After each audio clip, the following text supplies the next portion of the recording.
किसी भी चीज़ को अच्छे से समझने के लिए कि वो कैसे काम करता है, आपको ये देखना पड़ेगा कि वो कैसे बनता है। और आज की इस वीडियो में हम यही करने वाले हैं, चैट जीपीटी को बनाएँगे फ्रॉम स्क्रैच। वेल 2 चीज़ें डिफरेंट होने वाली जो मैं अभी पहले ही बता देता हूँ ताकि आपका एक्सपेक्टेशन हर्ट ना हो। पहली चीज़ ये है कि जो चैट जीपीटी है ना वो ट्रांसफॉर्मर पे ट्रेन किया गया है, राइट? बट हम यूज़ करने वाले हैं रिकरेंट न्यूरल नेटवर्क। ट्रांसफॉर्मर से पहले यही था रिकरेंट न्यूरल नेटवर्क, इसके बाद एलएसटीएम आया, फिर जीआरयू आया, फिर ट्रांसफॉर्मर आया। तो ये रिकरेंट न्यूरल नेटवर्क या फिर ट्रांसफॉर्मर किस डेटा के लिए होता है? सीक्वेंस डेटा के लिए होता है। और नेचुरल लैंग्वेज प्रोसेसिंग जिसमें हम लैंग्वेज सिखा रहे हैं कि एआई को, वो एक तरह का सीक्वेंस टास्क है। What does it mean? देखो, जैसे एक सेंटेंस हम लेते हैं, आई एम अ स्टूडेंट। तो यहाँ पे एम आएगा या नहीं ये डिपेंड करता है पास्ट में क्या था। ठीक है, यहाँ पे ए आएगा या नहीं आएगा डिपेंड करता है किसके पीछे क्या था। अगर यहाँ पे आई आता तो उसके बाद ए कभी नहीं आता, राइट? अगर इसके पास्ट आई रहता तो ए कभी नहीं आता। अगर यहाँ पे मान लो ही रहता तो यहाँ पे एम नहीं आता। ये जो एम आप देख रहे हो, ये डिपेंड कर रहा है कि इसके पीछे क्या आया। तो पास्ट की मेमोरी मल्टी लेवल परसेप्ट्रॉन पे नहीं थी। मल्टी लेवल परसेप्ट्रॉन जिसका हमने कंप्लीट वीडियो बनाया है, जिसमें उसकी कंप्लीट मैथमेटिक्स को हमने बताया। तो मल्टी लेवल परसेप्ट्रॉन में आप पूरे इनपुट को एक बार सिर्फ फीड करते थे और आप कौन सा रिलेशन सिखाना चाहते थे कि आपका जो लेबल डेटा है, आउटपुट है, उसको कंपेयर करते थे और इनपुट से, और उसे सिखाते थे कि इसके बीच का रिलेशन क्या है। आप कभी ये नहीं सिखाते थे कि इनपुट भी आपस में कैसे कनेक्टेड है। मतलब कि जो आपके सैंपल्स हैं, रॉ मान लो कि 500 आपके सैंपल्स हैं डेटा के, आप कभी नहीं ये सिखाते थे अपने मॉडल को कि वो सीक्वेंस के डेटा भी आपस में कैसे कनेक्टेड है, एक दूसरे से, लाइक वो इनपुट के सैंपल्स भी दूसरे सैंपल से कैसे कनेक्टेड। उसके लिए हम यूज़ करते हैं रिकरेंट न्यूरल नेटवर्क। पहली चीज़ ये होगी कि हम रिकरेंट न्यूरल नेटवर्क पे ट्रेन करेंगे। दूसरी चीज़ ये होगी कि हम यूज़ करेंगे स्मॉल डेटा सेट, क्योंकि मेरे पास अनफॉर्चुनेटली जीपीयू नहीं है, इसलिए हम छोटा सा डेटा सेट यूज़ करेंगे। इस वीडियो का जो मोटिव है वो यही है कि आप ये सीख पाओ कि कैसे बनता है, ताकि आपके सारे क्वेश्चंस को एक आंसर मिल सके। जैसे कि ओके तो हम एक लाइब्रेरी यूज़ करेंगे दैट इज़ नमपाई, क्योंकि स्क्रैच से बनाने के लिए भी हमें मैथमेटिक्स की रिक्वायरमेंट होने वाली है। तो उस मैथमेटिक्स के लिए हम ये नमपाई को क्या कर रहे हैं, इंपोर्ट कर रहे हैं एज एनपी, राइट। नमपाई हम क्या करते हैं, उसमें मैथमेटिकल ऑपरेशन करते हैं जो उसे फास्ट बनाता है, कंप्यूटिंग भी फास्ट होती है और प्लस ईजी भी है नमपाई। देखो हमारा जो डेटा सेट है वो यही है, हम उसे ग्रीटिंग ही सिखाने वाले हैं। तो hi hello how are you, what is AI, what is learning, ये सारी चीज़ें हम उसे फीड करने वाले हैं। तो एक न्यूरल नेटवर्क वर्ड्स थोड़ी समझता है, न्यूरल नेटवर्क एक्चुअली एक मैथमेटिकल फंक्शन है। तो उसके लिए उसे नंबर्स चाहिए, वो कहता है भाई हमें वर्ड से कोई लेना देना नहीं है। तो पहला काम हमारा होता है कि जो भी हमारे पास वर्ड्स हैं उसे पहले नंबर्स में कन्वर्ट करना, और वही चीज़ हम यहाँ पे कर रहे हैं। सारे वर्ड को पहले सेपरेट कर रहे हैं, एक लिस्ट बना रहे हैं वर्ड्स की, जितने भी यूनिक वर्ड हैं वो इस ऑल वर्ड्स में आ जाएंगे। आप एक बार इसे प्रिंट करके भी देख सकते हैं, प्रिंट करने पर आपको पता चलेगा कि ये लिस्ट आएगी जिसमें सारे क्या होंगे, वर्ड्स होंगे, ठीक है, राइट। देख लीजिए आप यहाँ पे टर्मिनल पे देख सकते हैं, राइट, कि ये जितने भी वर्ड्स हैं वो आ गए इस लिस्ट में। And, a I am are, bye, fine, good bye, hello, hi, how, ये सारे वर्ड्स आ गए। तो हम पहले क्या करते हैं, इस वर्ड्स को कन्वर्ट करेंगे नंबर में। तो हमने 2 डिक्शनरी बना ली है, क्योंकि लास्ट में आपको नंबर्स नहीं चाहिए, आपको लास्ट में फिर से वर्ड चाहिए, राइट। तो हमने यहाँ पे 2 डिक्शनरी बना ली है, एक वर्ड टू नंबर और एक नंबर टू वर्ड, जिसमें हम पहले सारे वर्ड को नंबर, एक यूनिक नंबर देंगे और फिर उसको हम बैक टू वर्ड में कन्वर्ट करेंगे, क्योंकि हमें नंबर थोड़ी चाहिए, एट दी एंड हमें भी वर्ड ही चाहिए, राइट। तो यही इसका प्रोसेस है, ये सारी चीज़ें आप देख सकते हैं। थोड़ा सा भी आपको नमपाई का और पाइथन का बेसिक्स वगैरह आता होगा तो ये सारी चीज़ें आप जानते हैं। तो ये हमारा स्टेप कंप्लीट होता है। अब अगले स्टेप पे चलते हैं और इनिशियलाइज कर। ओके, तो हमने हिडन न्यूरॉन्स 64 चूज़ किया है। ये हिडन न्यूरॉन्स क्या होते हैं कि आपके पास कितने स्पेस हैं जिसमें आप मेमोरी को स्टोर कर सकते हैं। एक छोटे वे में आप इस तरह से इसे समझ सकते हैं। लर्निंग रेट होता है कि आपको जब आप ग्रेडियंट डिसेंड करते हैं ना, जब आपने बैक प्रोपोगेशन में कैलकुलेट करते हैं कि एरर के पीछे वेट, बायस, जो भी लर्नेबल पैरामीटर्स हैं उसका कितना हाथ था, तो उसको जब आप सही करते हैं तो उसमें आप एक छोटा स्टेप लेते हैं, ना कि बहुत बड़ा स्टेप ले लें। क्यों हम छोटा स्टेप लेते हैं? ताकि हम स्वीट स्पॉट को मिस ना कर दें। इस वजह से लर्निंग रेट डिसाइड होता है। तो ये 0.05 हमने लर्निंग रेट को एज्यूम किया है। ट्रेनिंग ईपॉक है 2000। ईपॉक्स क्या है कि कितनी बार आपने पूरा कैलकुलेशन किया है from forward pass to back to gradient descent, एक लूप में कितनी बार आपने लर्नेबल पैरामीटर्स को ट्यूक किया है, उसे ही हम कहते हैं ईपॉक। ठीक है। मल्टी लेवल परसेप्ट्रॉन में जैसे 4 ही लर्नेबल पैरामीटर्स थे, इसमें 5 टोटल 5 लर्नेबल पैरामीटर्स है, क्योंकि इसमें एक हिडन स्टेट आता है जो पुराने जितने भी मेमोरी है उसको स्टोर करके रखता है, और उसी का ये जो न्यूरॉन है वो 64 है। ठीक है। तो ये हम इनिशियलाइज कर रहे हैं, और वेट एंड बायस ये सारे रैंडमली हम चूज़ कर रहे हैं। np.random से क्या हो रहा है, ये रैंडमली चूज़ हो रहा है।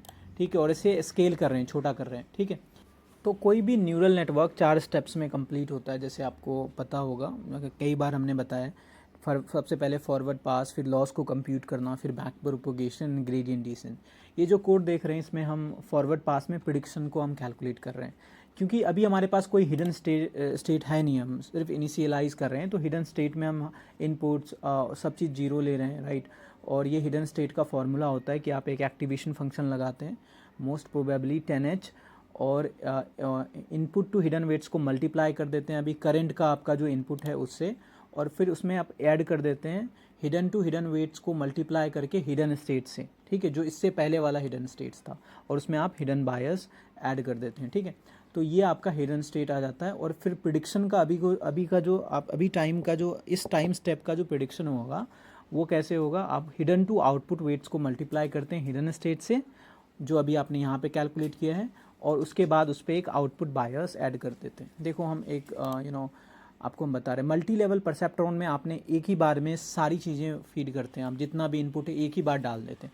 बट इसमें हम हर टाइम स्टेप्स को लेकर के चलते हैं, ताकि हम पास्ट मेमोरी को भी देखें, और ये भी देखें कि एक इनपुट दूसरे इनपुट से कैसे कनेक्टेड है। देखो जैसे एक एग्जांपल लेते हैं कि हमारे पास हिडन स्टेट, पहले जब हम स्टार्ट करते हैं ना, तो हमारे पास हिडन स्टेट क्या होता है, हिडन स्टेट 0 होता है, कुछ नहीं होता है। तो हम हिडन स्टेट 0 को लेकर के चलते हैं, फिर हम आगे चलते हैं और हिडन स्टेट 1 आता है हमारे पास, फिर हिडन स्टेट 2 आता है। ठीक है। तो हिडन स्टेट 0 से जब ये हम फीड करते हैं इसमें, और इसमें एक चीज़ और फीड करते हैं, दैट इज़ अभी का टाइम स्टेप का जो हमारे पास इनपुट है वो, और इससे हम एक आउटपुट लेते हैं, दैट इज़ y1, राइट।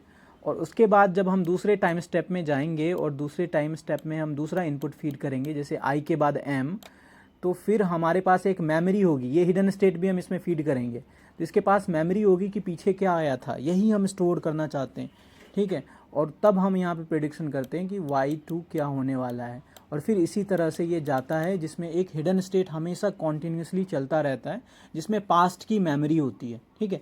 तो वही कर रहे हैं हम यहाँ पे, प्रेडिक्शन को निकाल रहे हैं, और उसके बाद हम कैलकुलेट करते हैं एरर को। ये जो हमने लॉस फंक्शन यूज़ किया है, ये क्रॉस एंट्रोपी लॉस है, जो प्रोबेबिलिटी या फिर ये सीक्वेंस डेटा में हम इस्तेमाल करते हैं, रिग्रेशन टास्क में इस्तेमाल नहीं करते, राइट। तो राइट, ये हमने प्रोबेबिलिटी निकाली है, राइट। और ये बैक प्रोपोगेशन कर रहे हैं। बैक प्रोपोगेशन में जैसे हमने बताया क्या हम कंप्यूट करते हैं कि इस एरर के पीछे लर्नेबल पैरामीटर्स ने कितनी मिस्टेक करी है, जिसको हम अल्टीमेटली ग्रेडियंट डिसेंट में फिक्स करेंगे।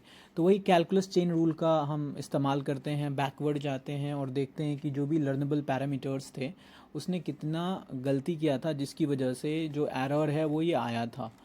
ठीक है। तो वो हम यहाँ बैक प्रोपोगेशन में अप्लाई करते हैं, और लास्ट में अल्टीमेटली हम ये ग्रेडियंट डिसेंट करते हैं। जब हमने पता चल जाता है कि उसने कितनी गलती करी थी, वो 5 लर्नेबल पैरामीटर्स देख सकते हैं, 1 2 3 और ये 4 और ये 5, उसको हम लर्निंग रेट से मल्टीप्लाई करते हैं और सब्सट्रैक्ट कर देते हैं, उसी से सब्सट्रैक्ट करते हैं उसकी गलती को, राइट।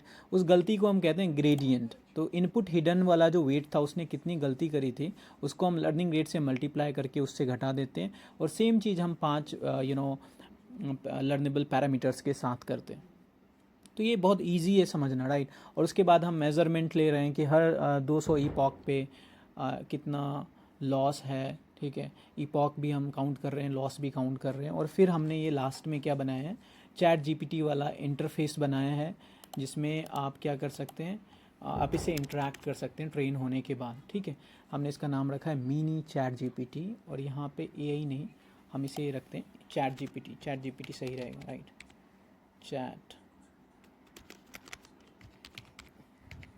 जीपीटी। ठीक है। चलिए, तो अब हम पूरा कोड जो है वो तैयार है। एक चीज़ जो हम यहाँ पे मिस कर रहे हैं ना, दैट इज़ कि यहाँ पे टोटल लॉस का एक फंक्शन हम नहीं ऐड किए हैं वो यहाँ ऐड कर देते हैं, क्योंकि पहले हमारा टोटल लॉस जो वो 0 था, ठीक है, क्योंकि पहले तो कोई लॉस ही नहीं है, तो लॉस को भी हम 0 करके ही निकलते हैं, राइट। तो पहला जो टोटल लॉस है वो 0 है। टोटल लॉस का एक फंक्शन बना लेते हैं। चलिए अब इसे रन करते हैं।